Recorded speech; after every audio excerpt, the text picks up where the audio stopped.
अस्सलाम वालेकुम। मैं हूं अतीक राजा और आप देख रहे हैं स्पोर्ट्स 93।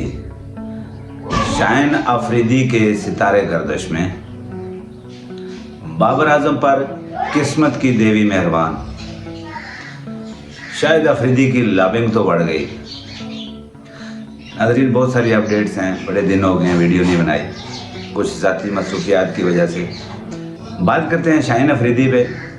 शाहीन अफरीदी आजकल बहुत गुस्से में है। शाहीन अफरीदी को जिस तरह कप्तानी से उतारा गया है, देखें ऐसा तो होता है। शाहीन अफरीदी के सितारे गर्दिश में किसी समझदार ने कहा है कि जब आपकी किस्मत ख़राब हो तो बुर्का पहन के घर पे बैठ जाए। तो बुर्का पहन के घर पे बैठने की बजाय शाहीन अफरीदी मुख्तलिफ़ किस्म के ओल फोल बयानात दे रहे हैं, इंस्टाग्राम पे स्टोरियाँ छप रही हैं, धमकियां दे रहे हैं बोर्ड को कि मैं अपनी पे आ गया तो मैं ये कर दूंगा, मैं बहुत जालिम हूँ। इन सब चीज़ों का कोई फ़ायदा नहीं है भाई। कप्तानी एंड ऑफ द वर्ल्ड नहीं है।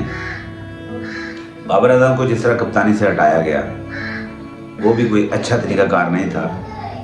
ज़का अशरफ ने जो कुछ किया, नजम सेठी ने जिस तरह प्रेशर डाला एक लंबे अरसे तक प्लानिंग की कि एक वक्त था पाकिस्तान टीम बाबर आजम की क़यादत में इस तरह ज़बरदस्त मुतहद थी कि ये जो कुर्सियों पे लोग बैठे हुए हैं ना, इन्हें लग रहा था कि अब ये लड़के हमारे काबू से बाहर चले जाएंगे, ये रोटी गैंग बन गया है, अब हमारी नहीं चलेगी। तो फिर जो बोर्ड के सरबराह हैं जो कुर्सी में बैठे हैं, ज़ाहिर है वो सियासतदान हैं, तो सियासतदान फिर सियासत खेलते हैं, खिलाड़ी तो बेचारे खिलाड़ी हुए। तो बाबर आजम को कप्तानी से हटाया गया। माजी में इसकी बहुत सारी मिसालें हैं, हमेशा से इसी तरह होता आ रहा है। शाहीन अफरीदी को अचानक कप्तान बनाया गया, वो किस तरह बनाया गया उस पर भी बात करेंगे। शाहीन अफरीदी की कप्तानी में जो पाकिस्तान टीम की कारकर्दगी है नहायत बुरी रही। 4-1 से सीरीज़ आ रहे, 5वां मैच भी हारते हारते बचे न्यूजीलैंड से, कि जिससे कभी हम नहीं आ रहे। पाकिस्तान टीम जो है उस वर्ल्ड में तीसरे या चौथे नंबर पे थी T20 में। तो ये पहला मौका है कि कोई वर्ल्ड की जो है टॉप टीम इस तरह 4-1 से सीरीज़ आ रही है न्यूजीलैंड से। और न्यूजीलैंड से तो कभी हम हारे नहीं हैं। ट्रायंगुलर सीरीज़ वहाँ जीत के आए बाबर आजम की कप्तानी में, हम बहुत अच्छा परफॉर्म कर रहे थे। तो असल बात यह है कि खिलाड़ी जब परफॉर्म करते हैं, खिलाड़ी भी परफॉर्म करते हैं। देखिए बाबर आजम पे जो तनकीद हो रही थी उस पर भी बात करेंगे, लेकिन जो कप्तानी की है शाहीन अफरीदी ने, शाहीन अफरीदी की कप्तानी में ऐसा लगा कि वो एक गली मोहल्ले लेवल के खिलाड़ी हैं, जज्बाती, इमोशनल, बिल्कुल उन्हें समझ नहीं है फैसला करने की, बिल्कुल समझ नहीं है, उनमें समझ बूझ नहीं है। तो उन्हें सिर्फ खिला लिया जाए तो काफ़ी है, टीम में परफॉर्म करें। और कप्तान बनने के बाद उनकी परफॉर्मेंस में भी बेहतरी नहीं आई, जिस बिना पे उन्हें कप्तान बनाया गया। पाकिस्तान टीम का PSL में 2 सीज़न जीती उनकी टीम, लाहौर कलंदर 2 ट्रॉफी जितवाई। 2024 की जो PSL है देख लें, 10 मैचेस में से सिर्फ 1 मैच जीत सकी लाहौर कलंदर शाहीन अफरीदी की कप्तानी में। इनके जो 1-2 की प्लेयर थे वो नहीं आए, राशिद खान हो गए, एक और थे। तो इसका मतलब ये है कि जब खिलाड़ी परफॉर्म करेंगे तो टीम जीतेगी। कप्तान इसका ज़्यादा जिम्मेदार नहीं होता, उसके फैसले गलत सही हो सकते हैं, इम्पैक्ट ज़रूर डालते हैं, लेकिन खिलाड़ियों को भी परफॉर्म करना चाहिए। एनीवेज, शाहीन अफरीदी के सितारे आजकल गर्दिश में हैं, ओल फोल बयानात दे रहे हैं। खबरें सुनने में ये भी आ रही हैं कि शायद वो वक्ती रिटायरमेंट का ऐलान कर दें या गुस्से में रिटायरमेंट का ऐलान कर दें। जिस तरह वो कैंप को छोड़ के आ गए, गुस्से में लग रहा था, सोर्सेज बता रहे थे कि वो गुस्से में हैं। देखते हैं वक्ती रिटायरमेंट लेते हैं, क्या करते हैं। जज्बाती हो गए हम बहुत, ये इनके कैरियर के लिए अच्छा नहीं है। मैंने पहले कहा कि कप्तानी जो है वो दुनिया का आखिरी सिरा नहीं है, कप्तानी के अलावा भी बहुत कुछ है, और भी काम है ज़माने में कप्तानी के सिवा। अब बात करते हैं बाबर आजम की। बाबर आजम पे एक बार फिर किस्मत की देवी मेहरबान हो गई। बाबर आजम की कप्तानी में पाकिस्तान टीम बेहतरीन परफॉर्म कर रही थी, चाहे वो T20 हो चाहे वो वनडे हो। बाबर आजम टीम को लेके चल रहे थे, लड़कों को साथ लेके चल रहे थे, अच्छी परफॉर्म कर रहे थे, लड़के मुतहद थे, टीम पूरी मुतहद थी। लेकिन फिर सियासतदानों को ये बात रास ना आई, जो कुर्सी पे अरबाब इख्तियार बैठे होते हैं बोर्ड के सरबराही में, जिन्हें अपनी कुर्सियाँ पक्की करनी होती हैं, उन्हें ये चीज़ पसंद ना आई, तो फिर उन्होंने साजिश खेली। ऐसा क्या हुआ अंदरूनी खाना बहुत सी स्टोरियां होती हैं जो रिवील नहीं की जा सकती कि एशिया कप 2023 से पहले पाकिस्तान टीम बेहतरीन परफॉर्म कर रही थी, दुनिया की नंबर 1 टीम हो गई थी वनडे में, लेकिन एशिया कप में वो चौथे नंबर पे आई बांग्लादेश के बाद, बांग्लादेश से भी नीचे।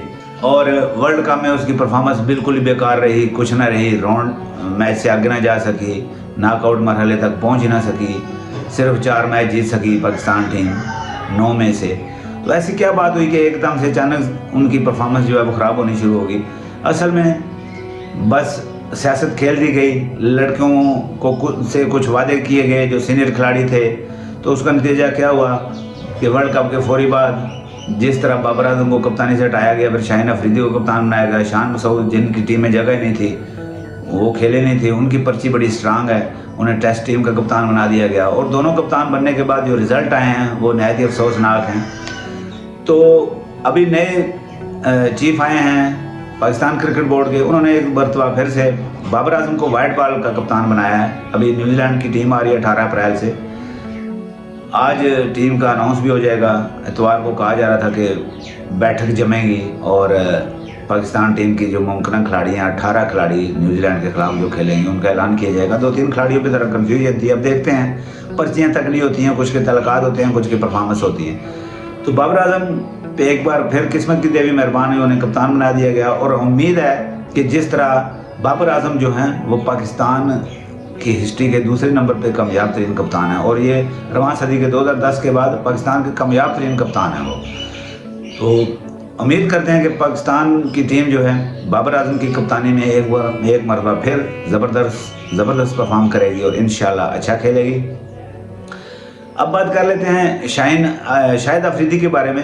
शाहिद अफरीदी ने बड़ी लापिंग की, शाहिद अफरीदी एक्सपोज हो गए, बड़े टीवी पे बैठ के कह रहे थे जी कि मैं तो कभी शाहिद अफरीदी की हमायत नहीं करता, मैं तो चाहता नहीं हूँ कि शाहीन अफरीदी कप्तान बने, मैं तो रिजवान के हक में हूँ कि रिजवान को कप्तान बनाया जाए। बाबर आजम के उस वक्त भी वो खिलाफ थे, टीवी पे बैठ के कुछ और कह रहे थे और पर्दे के पीछे कुछ और चल रहा था। तो ये जो बड़े लोग हैं, शुरू में जब खुद कप्तान बने थे शाहिद अफरीदी, उस वक्त भी यही किया था, लाबिंग कर रहे थे, मीडिया पे आके कहते जी नहीं जी हमें कप्तानी की ज़रूरत नहीं है। जब यूनुस खान ने कप्तानी से इनकार किया था तो अंदरूनी खाना लाबिंग कर रहे थे, सबसे कहते थे यार हमारा कितना चांस है। इवन के बहुत सारे खिलाड़ी थे उस वक्त यूनुस खान के दौर में। तो शाहिद अफरीदी की बात हो रही है, शाहिद अफरीदी की बात करते हैं। तो शाहिद अफरीदी जो कह रहे थे कि उस वक्त फिर ये भी कह रहे थे जब पाकिस्तान टीम हारती थी तो अगर पाकिस्तान टीम हारेगी तो कप्तान, उस वक्त बाबर आजम कप्तान थे वर्ल्ड कप में, एशिया कप में, तो उस वक्त टीवी पे बैठ के बांगे दहल ये कहते थे, आलाल ऐलान ये कहते थे शाहिद अफरीदी कि कप्तान जिम्मेदार है हार का भी, और अगर जीते तो कप्तान ही के सिरा जाना चाहिए, हार का जिम्मेदार कप्तान है। और फिर जब शाहीन अफरीदी कप्तान बने, चूँकि उनके दामाद भी हैं, तो लाबिंग बहुत तगड़ी थी। लाहौर कलंदर के करता धरता भी लाबिंग कर रहे थे कि शाहीन अफरीदी को कप्तान बनाया जाए। जब शाहीन अफरीदी की कप्तानी में न्यूजीलैंड में मुसलसल शिकस्तें हुई तो इनके बयान बदल गए, शाहीन अफरीदी का भी बयान बदल गया, शाहिद अफरीदी का भी बयान बदल गया, कहने लगे जी टीम परफॉर्म करेगी तो मैच जीतेंगे। उस वक्त तो कप्तानी पे जिम्मेदारी कोई नहीं आई, और फिर सरेआम कहते रहे कि मैं शाहीन अफरीदी की कप्तानी के हक में नहीं हूँ, लेकिन दर पर्दा लाबिंग करते रहे।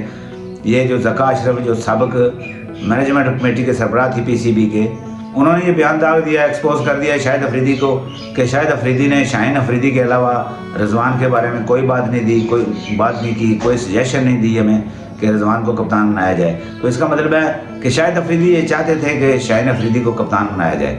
अब सारी गेम उलट गई पलट गई, शाहीन अफरीदी गुस्से में है, शाहिद अफरीदी गुम हैं। अब देखते हैं कि क्या होता है, शाहीन अफरीदी क्या करते हैं। अगर इस तरह का कोई फैसला करेंगे तो उनके लिए नुकसान का बायस होगा। अभी उनका कैरियर बहुत बड़ा है, बेसिकली उनकी जो परफॉर्मेंस है वो भी जो है कम होती जा रही है, लो होती जा रही है उससे पहले के मुकाबले में। जिस तरह पहले उनकी परफॉर्मेंस थी, फी विकेट रन ज़्यादा हो गया, फी ओवर उनकी एवरेज ज़्यादा हो गई है, ज़्यादा रन देने लग पड़े हैं। तो इस माहौल में गुस्सा करना उनके लिए ख़तरनाक साबित हो सकता है। ऐसा ना हो कि पाकिस्तान टीम में उनकी जगह ही ना बने, और ऐसा ना हो कि पाकिस्तान टीम में उनकी जगह ही ना बने। और लग रहा है, ऐसे लग रहा है कि जैसे कहा जा रहा था कि शाहीन अफरीदी पहले 3 मैच नहीं खेल रहे न्यूजीलैंड के खिलाफ, अब तो वो छोड़ के चले गए हैं कैंप भी। अब देखते हैं कि क्या होता है, वो न्यूजीलैंड के खिलाफ खेलते हैं या नहीं खेलते। अल्लाह करे कि पाकिस्तान टीम एक बार फिर मुतहिद हो, साजिशों से निकले, लेकिन पीसीबी ने एक फसाद का बीज बो दिया है। जिसने भी बोया हो, चाहे ज़का अशरफ ने बोया हो, चाहे नजम सेठी ने बोया हो, जिसने भी बोया हो, बीज बो दिया है। अल्लाह करे कि ये तनावर दरख्त न बने। टीम बहुत अच्छा चल रही थी, हमारी दुआ है कि पाकिस्तान टीम एक बार फिर से मुतहिद हो जाए। इस वीडियो का यहीं इख्तिताम करते हैं, मिलते हैं किसी अगली वीडियो में, तब तक के लिए अल्लाह निगहबान।